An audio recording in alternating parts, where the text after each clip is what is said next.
Tudo bem? Boa noite, queridos amigos, irmãos aqui do nosso Facebook, nosso bate-papo aí de toda terça-feira sobre a Bíblia, sobre a Palavra de Deus, sobre temas aí importantes da teologia cristã.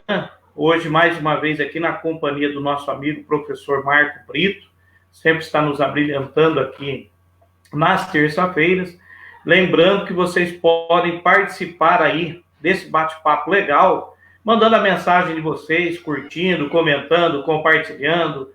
O pastor Marcos está aí para responder a todos. Se não der para responder, ele vai passar também isso daí. Mas estamos juntos aqui para falar de um tema importante sobre o cânon bíblico, tá? A guisa de introdução aqui do programa, o cânon bíblico, para quem não conhece, né, esse termo, não é familiarizado aí com a teologia, é um dos processos das quais nós temos a Bíblia, que nós temos em nossa mão, e outros canons que nós vamos falar aqui no programa também. A grande pergunta de todo mundo é sobre a questão do cânon, se houve um processo político, eclesiástico, humano por volta em cima do cânon, se o cânon realmente foi controlado por Deus, completamente controlado pela mão de Deus, e, afinal de contas, qual é o cânon correto? Porque nós vamos ter vários canons aí da Bíblia, né? Nós vamos ter outros, né, considerados aí também com livros diferentes, e o professor Marco Brito vai estar falando um pouco sobre isso conosco. Boa noite aí, meu digníssimo professor Marcos. Boa noite a todos e todas. Prazer mais uma vez estar aqui. Fico feliz pelo convite. Já está virando uma data comum para nós, né? Toda terça. Ainda bem, assim é legal que o povo vai acompanhando. Daqui a pouco vamos ter aí 10 milhões de telespectadores. Eita, só pela fé, né? Mas então, é um tema interessante, complexo. Na verdade, acho que não tem tema comum, né? Tema fácil, na verdade, na Bíblia. A gente que às vezes não mexe muito com ela, né? Com a religião e tal. Acho que qualquer tema voltado para a religião ainda espero que seja sempre pertinente para a história humana. Então, é mais um tema interessante. O cânon é um tema que, além de ser interessante e complexo, tem que ser tratado com muito cuidado, né? Porque pode ferir aí a fé de alguém, e aí não é a nossa intenção, é só mostrar mesmo todas as relações que existem na construção do texto, no imaginário do povo antigo, e todas as ideias religiosas, eu posso dizer até políticas, porque tem no texto bíblico algumas questões políticas, e também humanas, né? Sociais e tal. Exato. A ideia aqui do programa não é desconstrução de nenhum cânon, para que ninguém fique enfurecido aí, né? Mas tratar dele no plano histórico, né? Do processo do cânon, algumas bases históricas disso, né? E já vamos começar falando, né, professor Marcos, que quando nós falamos do cânon, não podemos esquecer de Marcião. Não é? Acho que porque, na verdade, é um herege que vai dar base para tudo isso depois, não é verdade? É verdade. Na verdade, assim, tratamos como herege porque a igreja denominou assim, né? Mas eu acho que ele foi um cara muito importante para a construção do cânon oficial, das ideias que foram precursoras aí de um testamento, vamos chamar unilateral, né? Único para o grupo cristão. Mas eu acho que ele foi muito pertinente mesmo. Ele abriu um ponto, e na verdade os hereges são muito cristãos. Eles discordam de algumas coisas e falam, né? Que eu acho que é muito importante isso, para nós pensarmos sobre as questões. Eu discordo dele, mas ao mesmo tempo eu concordo que tinha pontos que tinham que ser pelo menos discutidos. Essa acho que é a grande questão sobre ele. O que faltou talvez foi tato ou forma de convencê-lo das situações ou das relações. Eu acho que hoje, se levanta-se um Marcião com o contexto que nós temos hoje, ele se convenceria naturalmente com todas as relações, do antigo como novo, mas ele não está, se nós analisarmos, ele não estava tão errado. Havia problemas mesmo entre o Deus do Antigo Testamento e Jesus. Então, na verdade, a forma como as pessoas entendiam o Antigo Testamento e a nova interpretação de Jesus ficou muito complicado para uma mente, mesmo sendo muito inteligente como a dele, conseguir conciliar o Deus do Antigo com o conceito de Jesus. Exatamente. Por exemplo, é uma reclamação também dos arminianos sobre o Sínodo de Dort, né? Uhum. Os demonstrantes que reclamam que foram acusados de heresia de forma injusta, e é uma reclamação deles até hoje, né? Que o tratar, como foi tratado, não foi legal, segundo eles, pelo Sínodo de Dort, né? Sim, não, então, a relação da heresia acho que está em tudo, ário, né, também. O arianismo. O arianismo teve uma grande controvérsia, e ele também tinha razão, acho que faltava uma teologia mais aprofundada sobre o tema. Quer dizer, razão nesse sentido, entende? Mais uma questão assim, tem problema aí, não estou conseguindo compreender essa relação do Espírito, de Jesus e Deus, então, muita divergência, muito problema. Na verdade, até hoje, a Trindade é uma questão que não é definida, né? A gente aceita por uma questão dogmática e tal, porque o dogma não tem como você abrir precedentes, mas em relação a você questionar, eu acho que é pertinente. Como é que eu consigo provar que Jesus realmente é Deus? Como é que eu consigo provar realmente que o Espírito é realmente Deus também? E Deus é um outro Deus. Então, a questão é controversa. Tanto que mudaram conceito trindade, depois triunidade, tentando reformular o conceito para não dar a parecer que tem 3 deuses, né? Pois é, precisa uma grande revisão, né? Mas se eu tentou fazer a revisão dele, tirando os evangelhos, deixando Lucas, deixando partes de Paulo, tirando outros que né? Essas questões que ele tentava colocar Jesus como ponto único mesmo, assim, de mais importância, excluindo as coisas do Antigo Testamento, que para ele não tinha. Também foi esse problema. A questão da Trindade, se você não tem João, eu sempre falo isso, se não é o Evangelho de João para testificar contrário ao protognosticismo, as teologias que tinham ali vigentes, os próprios textos apócrifos, apesar que, se não fosse alguns textos apócrifos, nós não teríamos fundamentado ou fortalecido a imaginário de Jesus como Filho de Deus. Para depois formular lá, 3º século, e fundamentar Jesus como Deus. Então, tem apócrifos que vão ser importantes nessa questão. E tem apócrifos que fazem o inverso, como tem outros apócrifos que trazem uma ideia de contexto histórico. Então, o Novo Testamento, o Evangelho naquele tempo foi permeado de muitas discussões teológicas também, e os apócrifos foram parte disso. Exatamente. Por exemplo, a nossa Bíblia tem pedaços, retalhos pseudoepígrafos em Judas, retalho de apócrifo, de Enoque. Nós temos a ascensão de Moisés, que é um pseudoepígrafo em Judas, e a grande questão é a seguinte: por que nós temos retalhos no nosso cânon desses livros e não aceitamos eles por inteiro? Já que não prestam, não deveriam nem estar citações deles no nosso cânon. Por que nós temos esses retalhos dentro do nosso cânon para dar uma margem de uma ideia doutrinária, né? No caso de Moisés, lá em Judas, e no caso de Enoque, que fala da vinda do Senhor, né? É uma interpretação, né? Na verdade, assim. Em Judas, na verdade, esses contextos, quando eu dou aula, é mais fácil falar, porque você pode desconstruir tudo e depois reconstruir devagar. Numa fala só hoje aqui fica complicado, porque posso deixar algumas arestas que causam uma crise depois aí você tem que resolver. Como eu sou professor, eu não tenho esse problema, né? Não tenho que salvar ninguém no culto de domingo, né? Mas a questão é, se eu tenho um texto que ele remete àquilo que eu preciso construir na comunidade, eu tiro parte deles daquilo que me importa, mas o Enoque tinha várias partes que eram problemáticas também para usar no cano, né? Então tinha coisas que eu lia que era, isso aqui, nós fazemos isso, por exemplo, para ser mais simples, tentar ser mais simples, um artigo científico que nós vamos usar, por exemplo, para escrever um texto sobre alguma coisa. Nós pegamos parte de um texto e colocamos naquela ideia que complementa o nosso pensamento. Exato. Tem coisas que talvez o autor falou que não importa muito para nós, não vamos usar. Então, o texto bíblico faz isso. Esse contexto do cânon faz essa parte. Usa isso, porque o Enoque tinha outras questões também que era problemática, né? Os nomes dos deuses, dos anjos maus, né? Dos anjos caídos. Tinha relação de nomes para todas as coisas, tinha a ideia de Moisés ser uma ascensão dele, que é o que você comenta aí, mas quase como divino, quase como um anjo, que é uma comparação que tem no Gênesis, no Êxodo, agora eu não vou lembrar o verso, infelizmente sumiu da minha mente, mas o texto de Êxodo que fala que Moisés apareceu até como se fosse um Deus para a comunidade de Israel.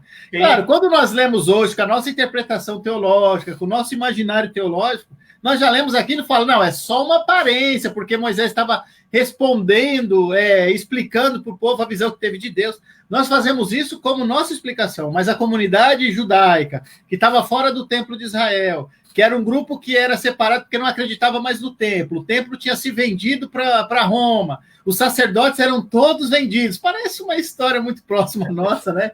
De sacerdotes vendidos, essas coisas todas, que não acontecem no Brasil, né? Nem na Europa, em lugar nenhum, só naquele tempo. Então, esses grupos mais religiosos, mais fundamentalistas, saíram de dentro do templo e foram contra tudo isso, e pegavam esses textos e também iam lendo, que são esses textos apócrifos que nós consideramos. Mas eles liam como Moisés, um homem tão cheio do Espírito de Deus, que ele fez a ascensão de modo inverso. Um homem que foi se tornando divino, chegar até a estatura de um ser quase celestial, não superior a Deus. Isso em alguns textos apócrifos faz esse pensamento. Ou seja, é um pensamento teológico daquele período, que não se tornou um cânon no judaísmo, porque ele já tinha um cânon do Antigo Testamento, que separou esses pensamentos.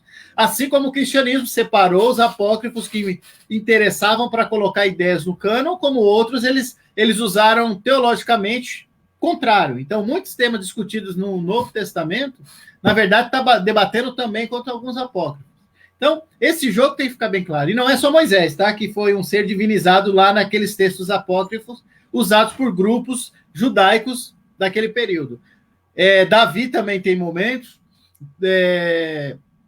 Elias, até Abel. Tem um texto, se eu não me engano, é o Testamento de Abraão. Agora eu não vou conseguir, porque eu não peguei todos os textos para dar uma relida. Já fiz esses textos, escrevi sobre eles, então o medo de errar um nome por outro. Você lê 100 apócrifos, não mais lembrar qual é qual. Mas um dos apócrifos está falando que Abel está sentado na porta do céu, liberando quem entra. Você entra. Quer dizer, abrindo os céus, a porta dos céus daquele apócrifo é o Abel, né? Por causa de toda a história teológica sobre a vida dele.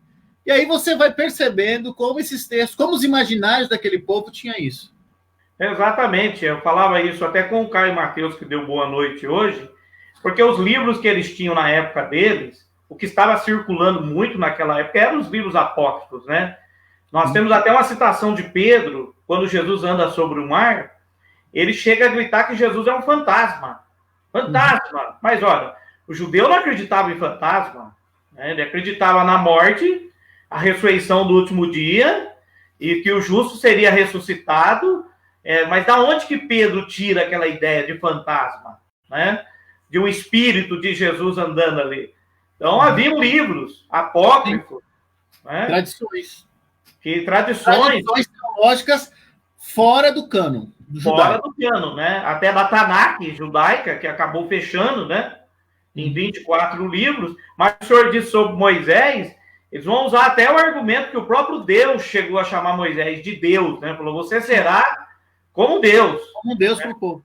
Exatamente. Mas isso vem do apócrifo ou vem do próprio texto de Êxodo. O problema é que, para nós considerarmos que o Êxodo está imitando o apócrifo, nós temos que trazer o Êxodo para o 5º, 6º século. Mas, mesmo assim, esse apócrifo provavelmente é do 3º século. Então, ele pega a interpretação do texto que alguns acreditam, essa releitura, porque alguns também pensam que os textos foram queimados lá no templo, né, quando foi encontrado a Babilônia, aí não sabe exatamente quais foram os textos que sim ou não, essa é uma justificativa, e nessas discussões eles reescreveram os textos, então aí 5º, 6º século já tem uma ideia dessas relações que começam a pensar da divinização humana, então pode ser que isso tenha escrito no cano já com esse parâmetro, mas é o 3º século que vai dar muito essa ideia mesmo da ascensão de Moisés, ou de Elias, seja ele quem for, até Davi, né? O Davi, que eu meti o pau a semana passada, está aí nesses textos apócrifos como um homem santo também, que vai subir ao céu, por causa da ideia messiânica. Agora, o Evangelho de João, no capítulo 3, do 12 ao 14, vai dizer que ninguém veio do céu, senão aquele que desceu do céu. Para mim, é um debate direto com a ideia de Moisés como superior a todos os humanos. Jesus é maior que ele. É João que defende, então, a ideia de Jesus ser o Filho de Deus, muito mais do que no Evangelho de Mateus, por exemplo. Se você ler Mateus os textos sobre Moisés e o Novo Testamento de Mateus, você percebe que os Êxodos, os textos do Antigo Testamento, ou seja, o Pentateuco, é usado por Mateus para justificar Jesus, ou seja, igualar Jesus a Moisés. Claro que aí você coloca... Deu uma cortadinha aí, mas nós vamos seguir aí. Vamos ler o comentário aqui do Caio Mateus, até que o pastor retorne. Caio Mateus citando aí que Gênesis apócrifo estava na caverna número 1 da gruta de Qumran, e neste livro que fala de Abel, que o professor falou aí, exatamente, Caio, né? Um dos primeiros achados, né, desse apócrifo lá. E nós temos outros achados, né, dentro da arqueologia de outros apócrifos daquele período, né, e também do século II, né, antes de Cristo. Nós vamos citar alguns deles aqui. Até que se restabeleça aí a conexão do pastor, nós temos que lembrar sobre o canon, ou cânon, né, como queiram. O cânon, ele é algo que simplesmente... Opa, pastor, peraí que o senhor entrou em outra área. Agora? Voltou. Então, o cânon, já que o pastor termina o raciocínio dele aí, ele começa praticamente com uma defesa contra Marcião. Essa é a verdade, né? Porque eles não tinham nenhuma base. Aí vão partir daquela base que ele já havia montado, depois ele é declarado herege, e aí eles começam a formar o cânon, né? Que é vara de medir, que era usar, como era o método? Usar os livros já de base, em comparação com os que chegariam, usando do elemento chamado da inspiração, né? A questão forte do cânon é a questão da inspiração, quais livros são inspirados e outros não, e eles vão usar essa base. Pode continuar aí, pastor. Não, pode ir lá traçando as ideias, que eu estou lendo aí o que o Caio colocou, e é exatamente essas relações aí do cânon de Abel, e, né, onde a gente encontra aí os textos que justificam a ascensão também até de Abel. Mas só voltando um pouquinho, não sei se vocês conseguiram pegar, porque cortou aqui, João, quando escreve essa parte com Moisés, ele não vai fazer só essa relação com Moisés, ele vai fazer essas relações também com a ideia do templo, que Jesus é superior até o templo. Sim. E há um contexto teológico que o templo é muito importante nas condições do povo dos apócrifos, que como eles não acreditam mais nesse templo que Jesus está debatendo, e até ele, por isso talvez seja que o grande embate seja um desses, se o templo não é importante para ele, Jesus então é o novo templo. E, ao mesmo tempo, o texto de João vai fazendo um crescimento teológico, que eu chamo, em que Jesus deixa de ser o templo do capítulo 2 e vai passar essa autoridade ao longo dos textos para a comunidade, ou seja, para o grupo de João. Que aí você vê no capítulo 4 que ele já é superior e que o templo é o povo, adoradores, né? Onde o adorador está é onde Deus está. Você vai começando a entender esse contexto, colocando para a comunidade. Você vai nos textos apócrifos, e o templo de verdade agora é onde eles estão também. É a comunidade Qumran ali, onde encontraram os textos, né, de 1947, que foi citado aí pelo Caio, que é os textos de manuscritos de Mar Morto, aonde vai encontrar vários textos sobre a vida do povo de Israel, todas essas relações que a gente já está comentando, e ali mostra o contexto histórico daquele povo, ou seja, aquele grupo de pessoas não considerava mais o templo, então eles fizeram um templo particular, ou seja, aonde eles estavam reunidos, como povo santo, era o lugar do templo. Olha como a ideia é muito parecida com o que a gente lê nos evangelhos. A ideia está sendo rodada ali, está começando a usar aquele contexto para fugir da ideia do templo, porque o templo está perdido, né? Está corrompido. Exatamente. Bom, logo após o pastor Marcião, né, nós vamos ter os pais da igreja, Orígenes, né, na formatação desse canon através dos concílios, né, o concílio da Constantinopla, e vamos ter os canones orientais, né, a partir dos pais da igreja trabalhando ali na construção do canon, para ver quais livros, de fato, deveriam compor o canon. Depois ele vai ser alterado até o Concílio de Trento, né, para sofrer alterações lá. A grande pergunta do pessoal é a seguinte: o senhor acredita que em todo esse processo dessa construção há uma manipulação puramente político, eclesiástico, ou mesmo com essa manipulação política eclesiástica, Deus, na sua soberania, quis exatamente que tais livros entrassem. Vamos lá. Vocês vão ficar um pouquinho bravos, mas assim, a gente tem que parar para pensar e ver se essa relação política já não é uma questão de Deus. Já quem joga xadrez sabe o que eu estou dizendo. Já antecipa as jogadas, ou seja, ele vai deixar livremente, o cara pode escolher outro caminho, mas ele vai lá e tenta antecipar as ideias. Mas falando mais sério sobre o tema, a relação política é uma relação social, era muito óbvio que eles poderiam fazer esse tipo de jogos aí. Sim. Mas tem muito também da relação teológica, daquilo que eles acreditavam também. Não era à toa assim, eu vou fazer isso porque aí eu posso fazer tal coisa. Não, às vezes eles criam naquela relação. Acho que diferente é a questão de certos cultos que foram surgindo, de certas ideias teológicas que depois foram sendo administradas, mas também foi ligada com textos apócrifos antigos. A adoração a Maria, por exemplo, dos católicos, não era só um contexto do período daquele período cristão. Eles estão vendo lá aquele contexto de mundo, que eles estão vivendo com culto a Diana, culto às deusas gregas e tal. E eles fazem um culto a Maria, que existiam cultos do Antigo Testamento que também foram lá. Mas a questão é saber qual era o sentido dessa relação de culto. Porque orar pelos mortos, provavelmente entre o primeiro e o segundo século, os cristãos faziam isso. Faziam até culto dentro das catacumbas. Sim. E eles oravam, e o texto do Justo Gonzalez, se eu não me engano, Justo Gonzalez, Justo Gonzalez mesmo, ele fala sobre um culto dentro das catacumbas, onde eles faziam justamente para que os espíritos dos irmãos se reunissem entre eles.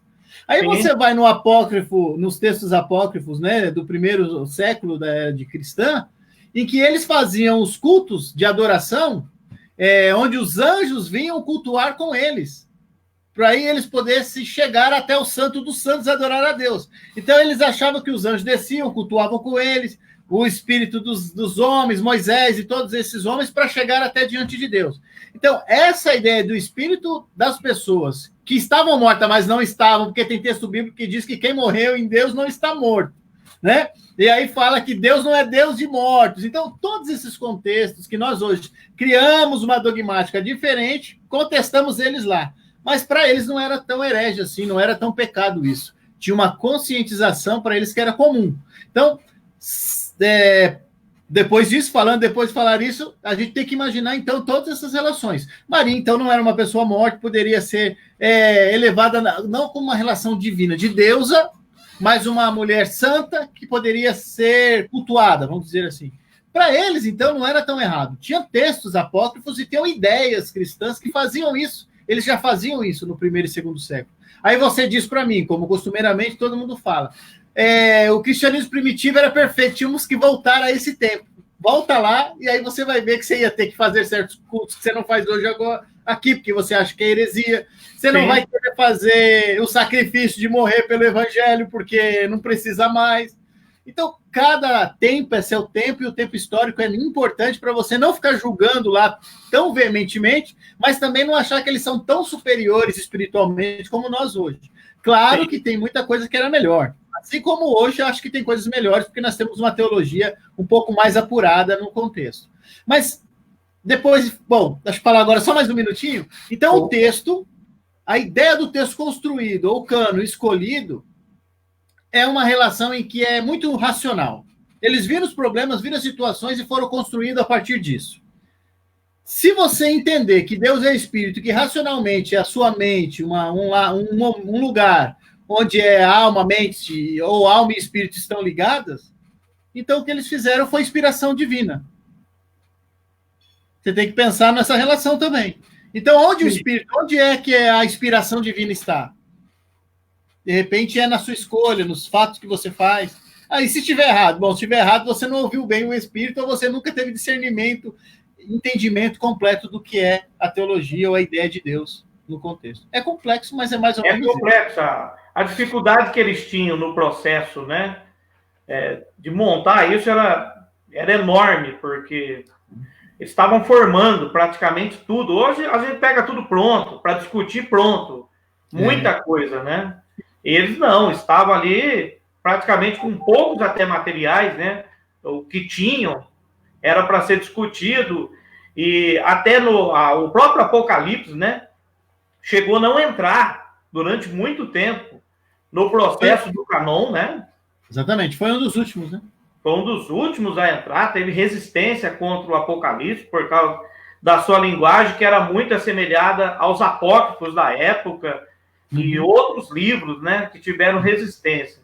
Sim. Eu acho que essa linha que o senhor citou é muito boa, né? Que, embora houvesse um processo político ali, natural, né, eclesiástico, é uma ligação com o eterno Deus. Sim, senão você vai... Senão você desqualifica tudo, aí você né? tem que desqualificar tudo. Vai ter que desqualificar tudo. Porque se você disser também que não foi um processo político, você tem que ir lá tirar textos do Novo Testamento que foram discussões políticas, religiosas, e não nada divinas. Quer dizer, nada divinas se eu não acreditar que teve inspiração divina em todo esse contexto. Exato. Porque teve relações e discussões de Paulo com Gálatas que eram problemas muito mais particulares do que relações divinas, necessárias até. Tanto é que você vai ver falas dele que eram um pouco pesadas, né? Se você está todo cheio do Espírito, você não vai falar, ô, seus incrédulos. Alguns usavam muitas vezes outros termos para isso, mas enfim. Essas relações você tem que estar atento a isso e respeitar essas questões. Eu acho que tem textos apócrifos que caberiam muito bem na Bíblia. Caberiam tranquilamente no contexto teológico, tanto é que a Igreja Católica usa alguns deles. Usa. Eu acho que seria importante ficar. O texto de Daniel, que a gente trabalha até... Tem mais um, né? Um capítulo que não é usado no Novo Testamento. Tem mais um capítulo. Que eles usam, e que é interessante demais você ler. Tanto é que tem até textos, teses de doutorado com esse texto. Então, são várias questões que a gente, às vezes, tirou por uma questão ou outra, mas que poderiam estar e não iam fazer diferença. Tem algum sentido espiritual, tem algum sentido para a comunidade, tem um sentido espiritual. Ficou de fora e também não fez tanta diferença, mas eram importantes, eu acho que, pelo menos para a leitura, eram importantes, que é o caso que a gente vem... Nós temos citação, não é, pastor, de Pedro, referindo-se ao Tártaro, né? Que Jesus desceu às partes mais profundas, é uma citação direta de apócrifos da época, né? Sim. Temas gregos tem na Bíblia, na verdade, a ressurreição não era um pensamento teológico até o 3º século. Exato. E aí, eu falei, quando a gente conversou em off há um tempo atrás aí, que se não fosse essas construções até o período que Jesus chega, esses pensamentos que não tinham sentido para o judaísmo chegar, porque o judaísmo pensava que a única forma de você poder ser eterno era no outro, era na família. Por isso que eles tinham que ter o primogênito, ter um filho, né? A loucura de ter um menino para poder se projetar, né, no futuro. O nome sobressair era preciso de um filho. Então, eles tinham todo esse imaginário o tempo inteiro. Então, Abraão tinha que ter um menino, tinha que ter um filho da geração que pudesse formar Israel. Então, você vai percebendo isso. Quando vai lá no texto de Daniel, Ezequiel começa lá no texto de 37, Ezequiel 37, falando do Vale dos Ossos. Tem uma ideia já de ressurreição ali. Aí você vai conseguindo construir um monte de imaginário que vai falando isso. Quando você vê nos apócrifos, também já dá uma ideia de ressurreição. Chegar, então, no momento que Jesus está, que vai ter, então, já está pronto, o cenário está pronto, para que ele se torne aí o Filho de Deus. Quer dizer, se não tivesse tido toda essa construção, chegaria no tempo de Jesus, seria absurdo acreditar. Mas aí já falou que Elias ressuscitou, não sei... É todo o contexto de um período que você precisa entender esses imaginários. Alguns acreditam que o Joel vai dar muito mais sustentação, ou pelo menos vai fundamentar a ideia do Elias. O Elias pode ressuscitar, porque... você vai perceber que tem textos e tem imaginários que diz que se você que Jesus só ressuscitou Lázaro por 4 dias, depois de 4 dias, porque se for 3 dias, o espírito ainda rondava por ali. Então não era ressurreição, era trazer o espírito só de volta. Então esses imaginários, para tentar entender o mundo, já existiam. Então, quando Elias ressuscitou, quando Eliseu ressuscitou, havia dúvidas desse conceito. Aí vem a ideia do de Ezequiel 37, vem textos apócrifos falando desse conceito, e aí no Cristo, quando Jesus está aí, já está formulado o pensamento. Tanto é... Pelo que há construções. Nós temos uma citação de Pedro em Atos, quando ele é liberto da prisão, né? Não de Pedro, mas do pessoal que estava na casa de João Marcos, orando, pedindo a libertação de Pedro, e a menina cita que era o anjo de Pedro que estava na porta. Sim, exatamente. Quer dizer, eu tinha a ideia desse anjo que tinha a mesma face do... Exato, a mesma face. Mas que não era algo comum do judaísmo, né? Nos primeiros séculos do judaísmo, né? Era aquela relação com os povos ao redor também. Então, assim, achar que Deus desceu do céu e falou para Moisés, senta que lá vem história, né? Quando eu era criança no tempo do Castelo Rá-Tim-Bum. Não foi assim. Esse imaginário todo da construção do texto foi ele vendo a situação aqui, a situação ali. Essa inspiração divina que nós comentamos aqui, senta e começa a escrever sobre todas essas relações, e isso é aprovado por Deus, essa questão das comunidades, como construir o texto e as ideias. Então, esses imaginários estão ao redor. Quando você fala desse fantasma e tudo, tem histórias outros que não são nem apócrifos, mas são histórias de outros grupos, que são textos mágicos, chamados assim, no mundo antigo. Esses textos mágicos gregos têm muita história que falam do espírito que vem e possui uma pessoa para ela curar e tal. Então você já vê que tem a ideia de um espírito que ajuda e um espírito que faz o mal. Então são outros povos também. Quer dizer, eles vão colocando essas ideias e construindo o imaginário deles. Do judeu que vai formar o pensamento cristão. Está ali, naquele mundo ali.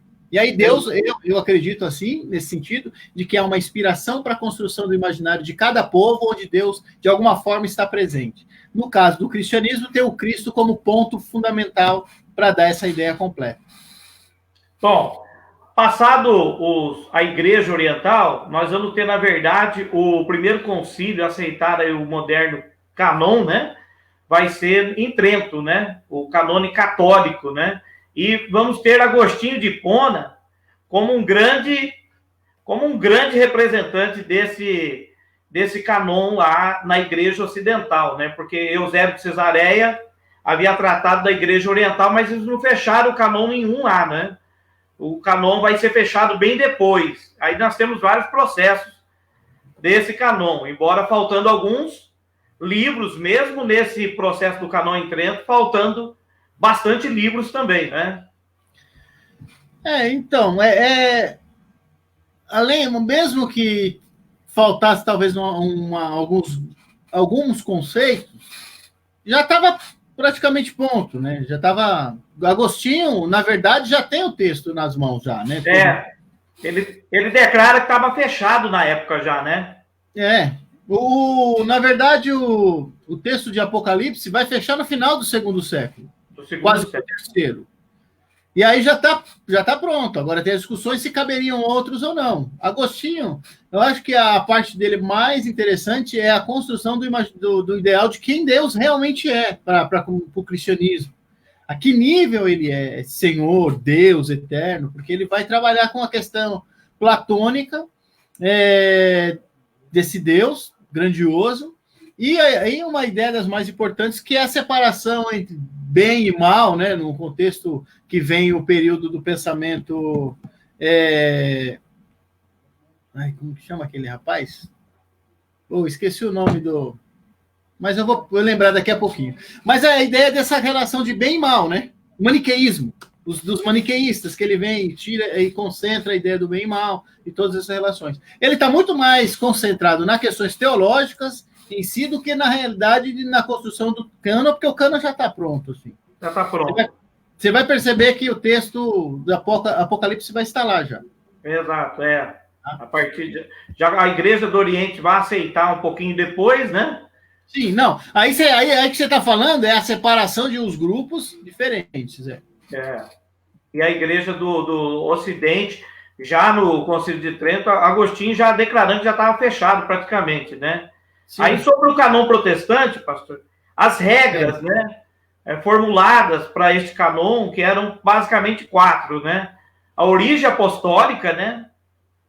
Qual era se tinha origem apostólica, se a aceitação universal se era reconhecido por todos, as grandes igrejas da época, né? O uso litúrgico, né? E mensagem consistente, 4 elementos que foi usado no cânon protestante para considerar a vara de medir, né? Para avaliar se poderia entrar tal livro ou não, ou outro livro, né? Por exemplo, nós temos a Macabeus, um livro histórico, que poderia ter entrado, que ele foi escrito bem depois, né? Bem depois de já ter fechado o cânon, ele foi escrito bem depois, mas alguns acreditam, aliás, foi escrito bem depois da Tanakh fechada, né? Já os 24 livros já completamente fechados. Mas Macabeus poderia entrar nesses concílios, né? Principalmente o de Trento, né? Sim. Não, então, eu acho que a separação do cristianismo, do catolicismo, do protestantismo na Reforma são várias questões a gente sabe lá sobre sempre o dinheiro, né? Sempre o bendito dinheiro, que foi o problema, que foi a separação entre os dois, bendito, porque o nosso reformador não gostava e com razão da forma como eles pediam as suas indulgências, né? Mas, além disso, tinha a questão que eles vão separar, porque o cristianismo protestante vai trabalhar com o mesmo conceito da igreja do judaísmo, né? Aqueles que são os textos fechados mesmo, que são importantes para eles, para o judaísmo. Então, o protestantismo trabalha com isso. Já o catolicismo vai com a ideia daquele grupo que foi embora, né? O da diáspora judaica, que precisavam, além dos seus textos sagrados, do contexto histórico, que aí tinha os textos de Macabeus, Tobias, Judite, todos esses textos que estavam com eles, que o catolicismo achou importante resgatar e ficar nos seus textos. Então, acho que essa separação se dá muito mais por essas questões. O protestantismo reformador preferiu ficar com esses textos igualzinho o cânon judaico, né? Mas no resto, acho que eles são praticamente... os livros são iguais, né? O resto, né? Não há mais diferença.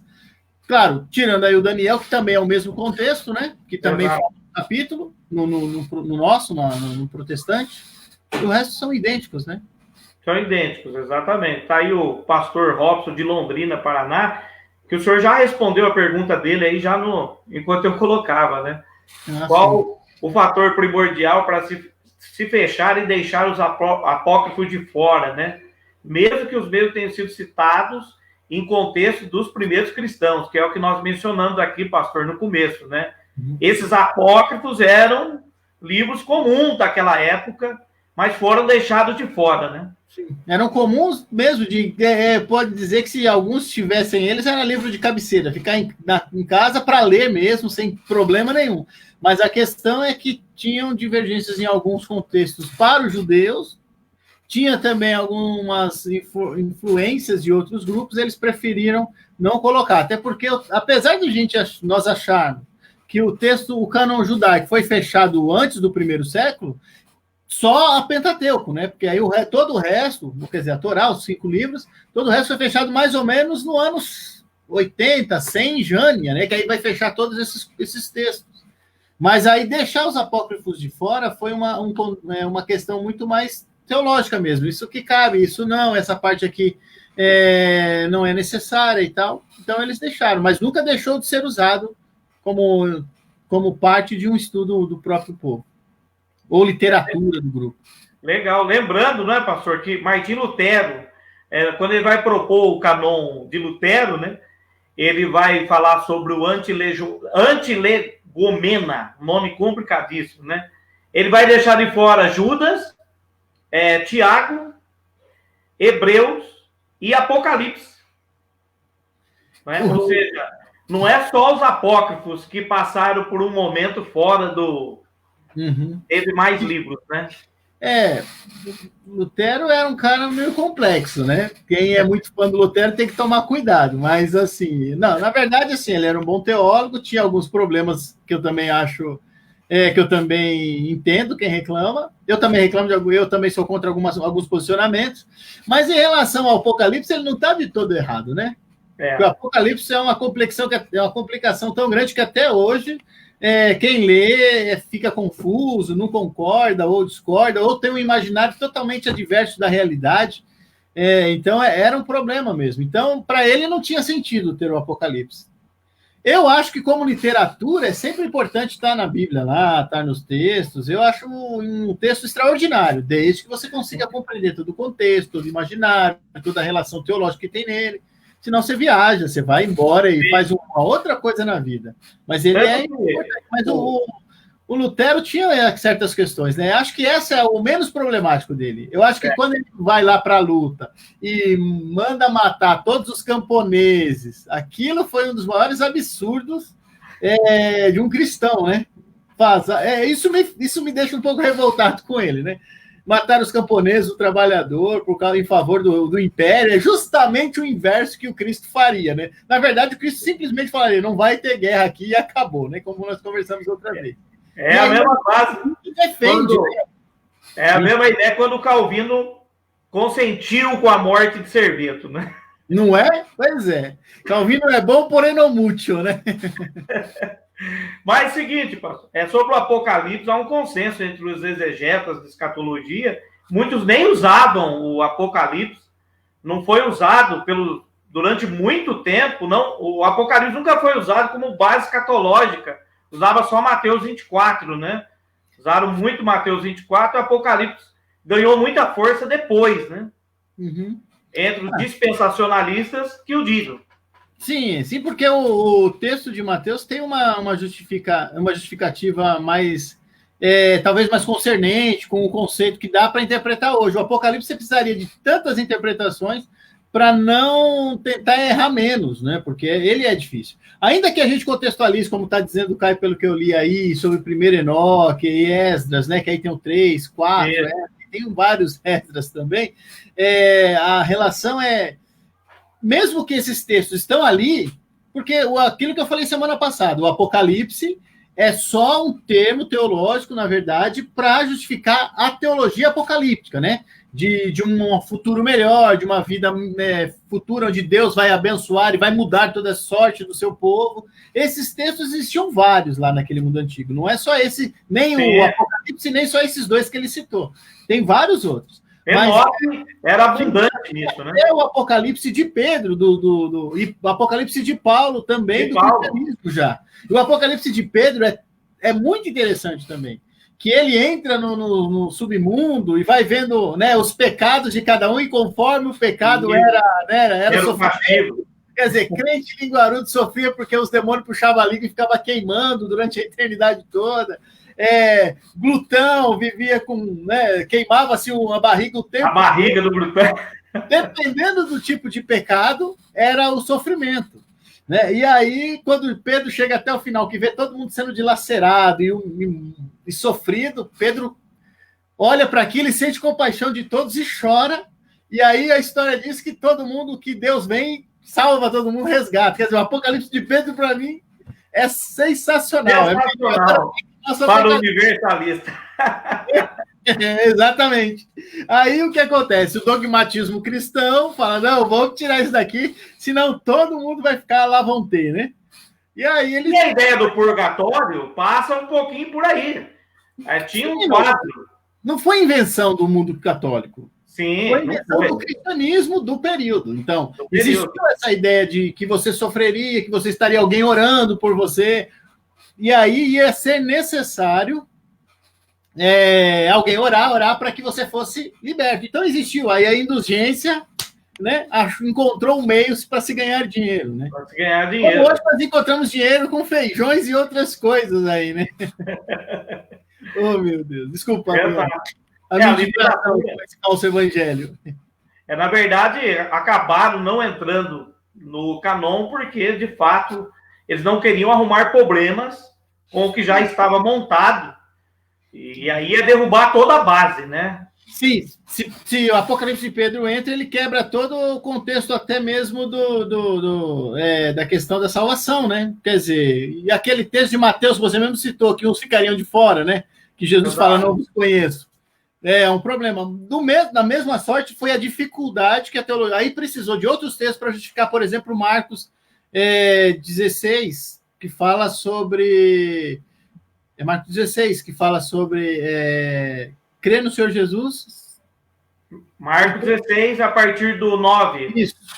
Aquele que for batizado, aquele que crer e for batizado, crer e for batizado será salvo. E o que não crer...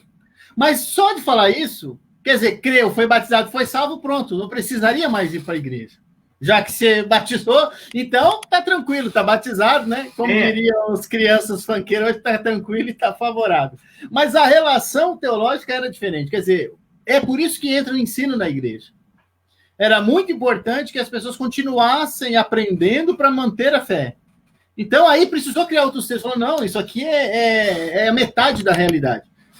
Precisa se manter. Então, ser fiel, ser firme, né? Vai mantendo, e eles vão buscando o Antigo Testamento para contextualizar com o Novo nessas ideias e não deixar o Marcos 16 dali como único a fonte. Então, se reconstrói muitos textos. Quer dizer, se você não vier, não aprender de Jesus, que é o manso, humilde de coração, você não vai conseguir a salvação. Então, os outros textos vão construir também esse imaginário. Quer dizer, precisa estar na igreja, precisa vir cultuar, precisa adorar e tal. Precisa permanecer firme, né? Aí vem o texto da firmeza na fé, que Paulo vai contextualizar o tempo inteiro. É por essas questões também que existem essas relações aí de outros textos. Bom, pastor, né? Os imaginários. O programa é maravilhoso, mas o tempo vai passando, né? Sobre a inspiração, a Assembleia de Deus, por exemplo, crê na inspiração chamada verbal plenária, né? Pela qual Deus usou esses escritores do cânon fechado, para escreverem não como robôs, mas respeitando suas habilidades humanas. Assim, Paulo escreveu como Paulo, Pedro escreveu como Pedro, mas todos direcionados pelo Rua, né? Ou pneuma, para um foco central. Então, eles usaram como base, por exemplo, o que não pode ter fora do cânon? Cristo. Cristo é o centro do cânon.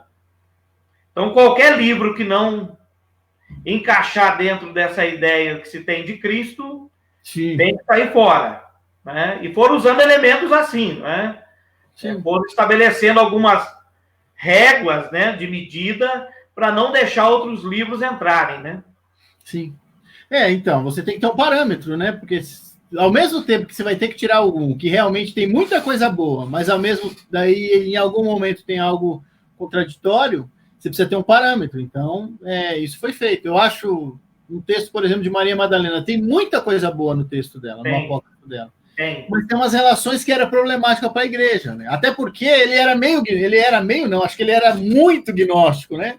Muito. E aí tem um momento em que está cortado ou riscado uma parte do texto dela em que fala dela beijar, ou que Jesus beija a boca dela. Na verdade, não tem o termo beijo, alguém risca ali. Que ele poderia soprar na boca, que ele poderia falar próximo à boca, sei lá, alguma coisa nesse sentido também, além do beijo. Mas a relação tanto de beijar, soprar ou falar próximo, tem uma relação teológica para o gnosticismo. Não era beijo como nós beijamos, né, esposa e tal, mas era o de entregar coisas extraordinárias, íntimas, no questão espiritual também. Então também tinha esse contexto teológico que poderia ser. Mas como trazia talvez muita confusão, riscaram, então a gente não sabe qual é a palavra. No entanto, o texto é muito rico em falar do valor da mulher, e eu acho que aí pegava muitas coisas, além dessa questão muito próxima da relação do valor que Maria Madalena tinha. Então, vai tirando esses apócrifos. No mesmo caso de outros textos aí. Mas os textos de Pedro, Paulo, eles são contextualizados assim nas relações que eram pertinentes, né? João foi um dos mais difíceis também, viu? Se não for por causa dessa proximidade com o protognosticismo. Se não fosse as cartas, ele possivelmente teria também saído fora, ou teríamos outro, ou seriam só os três, né? Exato. Mas ele tinha muitas dúvidas. Aí a cartas de João, que eles entenderam que a carta justificava os temas do novo, do Evangelho de João, então permaneceu, aí junto com os 4. Exatamente. E lembrando aos amigos que estão assistindo aí, nós estamos falando do cânon fechado, né? Mas, por exemplo, tem o cânon judaico fechado para eles, não aceita o Novo Testamento, né? A Brit Hadashah, né? O maior erro dos judeus. Não aceitam o Novo Testamento, né? Eles fecharam o cânon deles, né? Tanakh, praticamente fechado. E temos outros espalhados pelo mundo, outros cânones também de outras religiões, de outras espalhados aí pelo mundo, né? O nosso cânon protestante fechado nos 39 livros do Antigo Testamento, 27 no Novo, e aí vem a pergunta: se achasse a terceira epístola de Paulo hoje, ou a carta perdida aos Coríntios, ou uma carta que não se achou da Laodiceia, seria inserido? Bom, tem que ver se realmente já não foi inserido na terceira carta de Coríntios, porque alguns discutem que a carta de 1ª e 2ª Coríntios, na verdade, são 3, né? Uma delas tem inserida um outro textinho lá no meio, que pode ser, tem algumas divergências, na verdade, coesão que chama, não divergência. Coesão e coerência que são um pouco diferentes. Mas eu acho que poderiam ser introduzidas. Hoje não mais, né? Mas na época, com certeza, esses textos, se estivessem fáceis para eles, eles teriam incluído. Uma parte que eu acho que é importante perceber, que dá sentido a isso que eu estou falando, é o Evangelho de João. Eu gosto de João, tá? Eu fiz o meu doutorado lá, então eu sei quase tudo. Não é de João, não. Então, ali o capítulo 8 da mulher adúltera, esse texto tinha-se dúvida se era de João ou se era de Lucas. Ele é separado do texto. Você percebe isso quando você faz leituras do Evangelho e percebe que o 7 acaba, quer dizer, vai todo mundo para casa. De repente, no 7:53, de repente, aparece Jesus vindo do monte para orar no templo. E aí ele está falando de uma coisa, ele termina a história da mulher adúltera e já está falando da luz, né, da presença de Deus, do Espírito na luz e tal, que pode contextualizar com o 7:53, que é muito mais coerente. Só que no meio tem a história da mulher adúltera. Então, alguns dizem que esse texto poderia ter sido colocado em Lucas, poderia ser um texto de Lucas, mas como foi encontrado posteriormente, também servia em João. Na minha opinião, os dois servem mesmo, é muito próximo, muito aparente a ideia, mas eu acho que caberia muito mais em João, pelo contexto do amor que Jesus está falando ali, pelo contexto do perdão que João apresenta algumas questões, principalmente com as mulheres, com o capítulo 6, com o verso capítulo 4, então cabe muito. Então, assim, para mim, acertou quem colocou ali. Não importa se foi João que escreveu, se foi Lucas, é um texto que fala de Jesus e fala de forma primorosa. Ele encaixa mais em João pela mulher, né? Isso, eu acredito que vale muito para o João por causa dessa questão. E cabe ali, é um texto que é um pouco filosófico. Porque tem a ideia que quando você olha para o texto, você percebe que ele está falando, está o templo ali. E Jesus vem e está falando que está de noite. Mas mostra o cenário de noite por causa do templo. E o dualismo, luz e trevas, em João é o tempo inteiro. Você vê o capítulo 3 que Nicodemos está vindo de noite falar com Jesus. Quer dizer, ele está vindo das trevas encontrar a luz. Aí Jesus está vindo de manhãzinha para ir para o templo, mas o templo está em trevas. Quando é que ilumina? Quando Jesus chega. Aí você vê que ele está saindo de madrugada, vai vir iluminar o templo. Quer dizer, Jesus é a luz que ilumina. Aí você percebe essas conversas com Jesus com eles. Sai o templo e vira um cenário jurídico. Porque aí o templo não está mais, as pessoas estão ao redor para julgar ela. E ele vai defender, porque não é só um sacerdote, é um advogado que está ali com ela, foi servo, advogado, e vai virar um juiz no final. Mas é toda uma relação que o sacerdócio tinha. E eu acredito que um dos sacerdotes do período do templo dos judeus, que tinha se desviado do judaísmo, vamos dizer assim, e agregado ao cristianismo, pode ter ajudado a construir os textos de João. Por isso que ele bate muito no templo. Quer dizer, ele ajuda a construir o texto no ano 80, ano 90.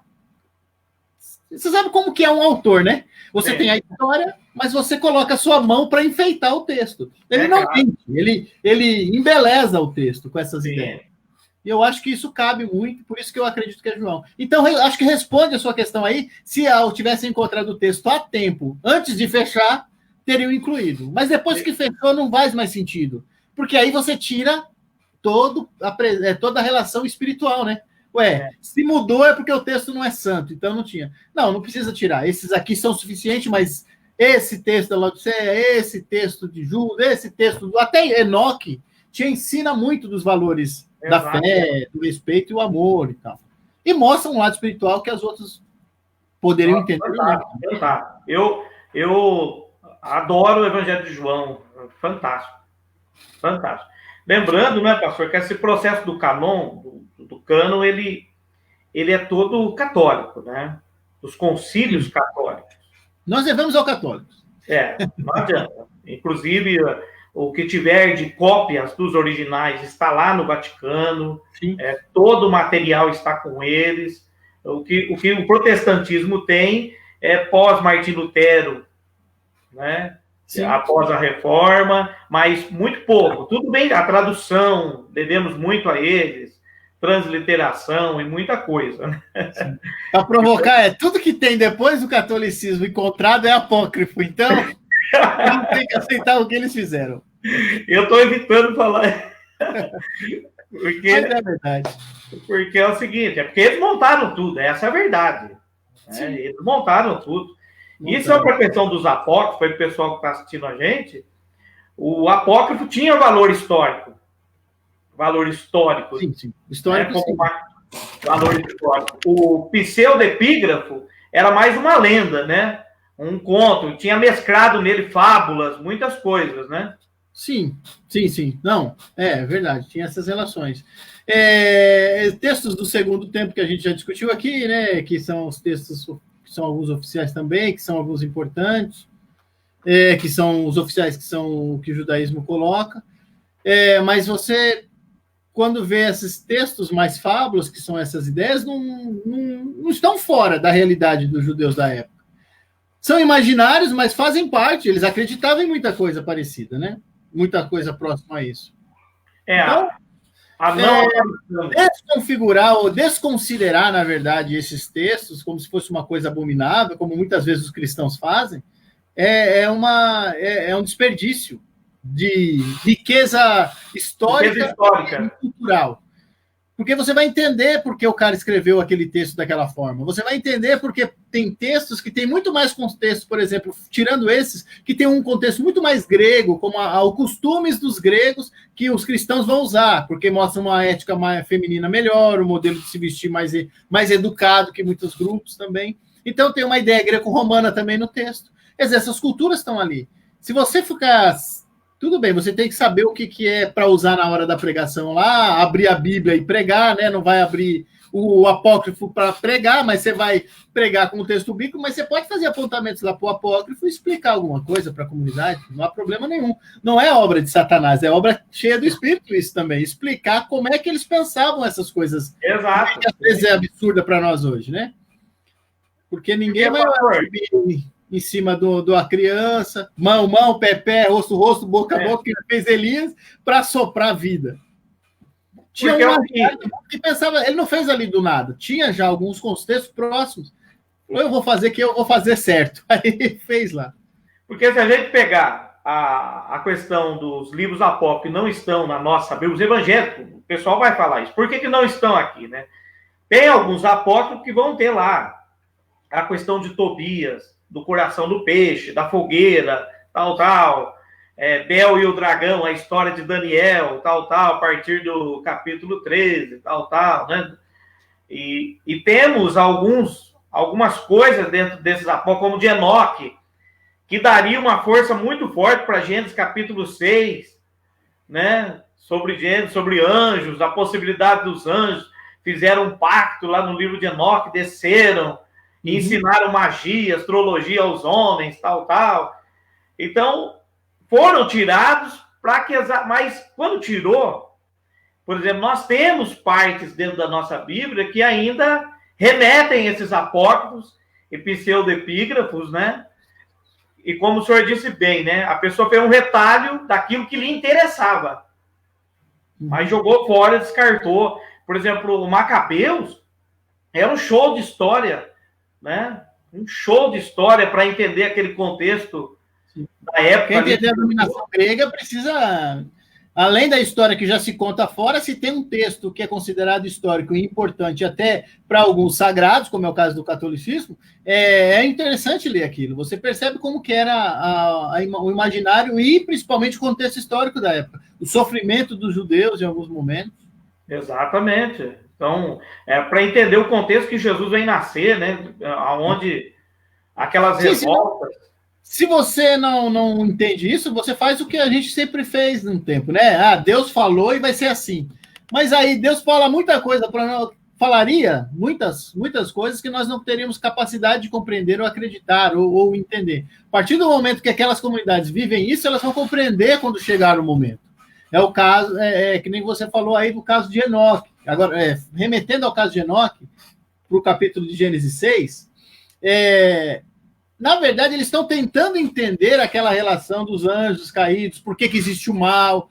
Então, esse imaginário vai ser construído também nesse contexto. Aí existe o nome dos anjos caídos, o pecado e tudo, porque eles não entendem qual é a questão do mal, por que nós somos ruins também. Também é uma discussão aí. O Eclesiástico, que é um texto que nós não falamos, mas também, né, tem o Eclesiastes e o Eclesiástico, que podem ser discutidos nessas relações, que fala sobre até texto de sabedoria, acho que você já ouviu falar também, que é filosófico, na verdade, que também discute o mal nesses temas. Então, dentro desses textos tem. É que o texto de Enoque, ele faz uma relação metafórica dos anjos caídos e tal, mas é uma discussão sobre o mal também na humanidade. Por que existe isso? Né?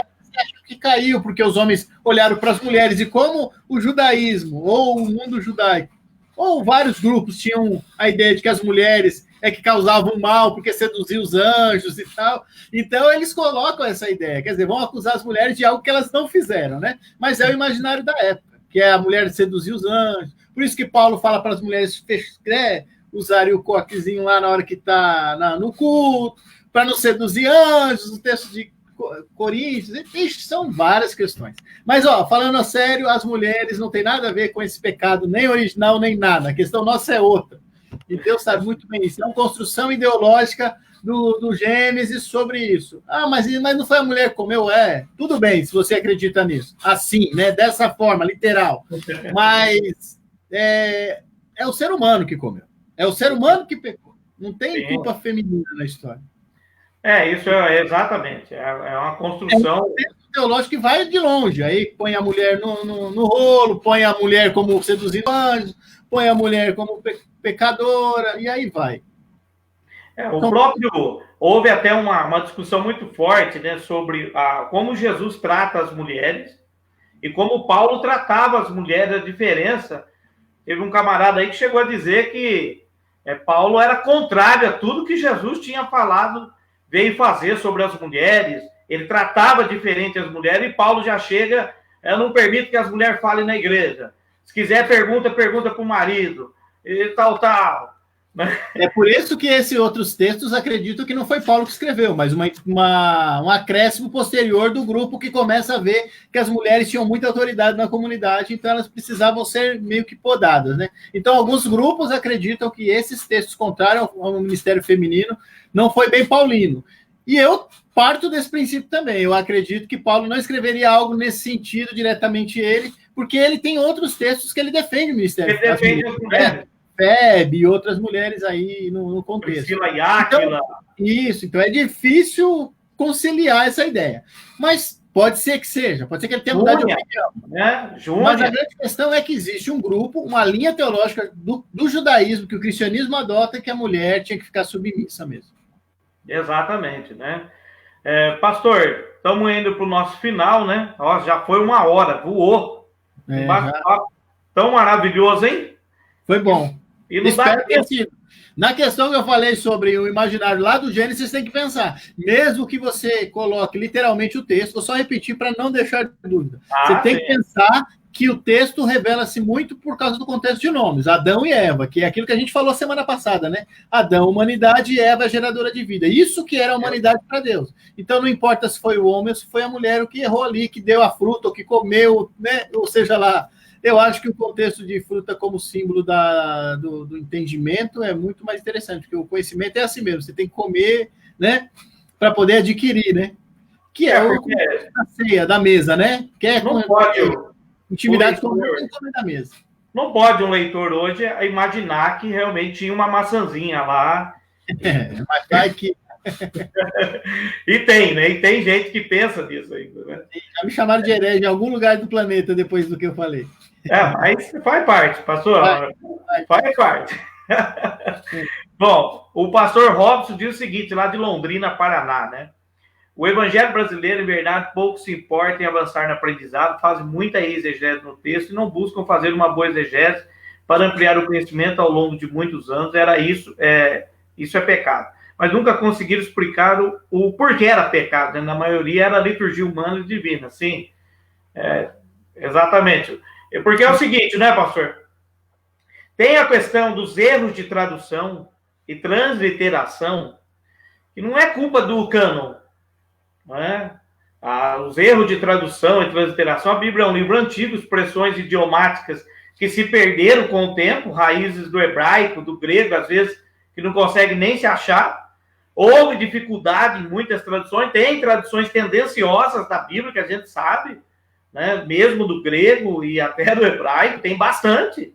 Não adianta de tradutor e traditório, né? Tradutor é o traidor, né? Então, o traidor sempre, né? Ele quer traduzir tudo aquilo que ele acredita. Isso é um problema. Exato.